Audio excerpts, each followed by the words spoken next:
La forêt, école de la citoyenneté à Sanary, 13 classes de primaire ont suivi depuis le début de l'année une initiation à la forêt. Toute cette semaine, tour à tour, ils se rendront sur le massif du Gros Cerveau pour une série d'ateliers. Qu'est-ce qu'il y a dans une forêt? Des arbres, Des arbres, d'accord. Des arbres, oui, mais pas seulement. Des plantes, des animaux, des insectes. Bref, la forêt comme celle du Gros Cerveau est un véritable écosystème. Un écosystème dont il faut prendre soin. parce que ça permet de respirer avec toute la végétation qu'il y a. Et aussi, il y a la maison des animaux, donc ça leur sert beaucoup à survivre. Ici, on va parler oiseaux, débardage et même mesurer les arbres dans tous les sens.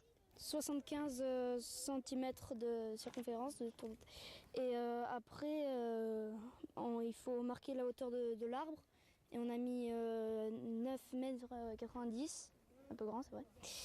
Et maintenant, on doit calculer le volume égale la circonférence, fois encore la circonférence, fois la hauteur. Le tout divisé par pi, une formule qui, mine de rien, a son utilité. Les bûcherons, quand ils coupent leurs arbres, ils ont besoin de connaître la hauteur et le volume pour pouvoir savoir dans quelle direction il faut qu'ils tombent pour pas qu'ils écrasent les arbres d'à côté. Pour le reste de la séance, c'est Lulu qui sera à l'honneur.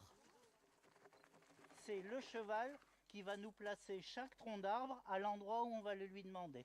Pour sensibiliser les enfants au fait qu'on peut recommencer à travailler avec des chevaux sans que ça soit une démarche passéiste, ni une démarche de 68 heures attardée.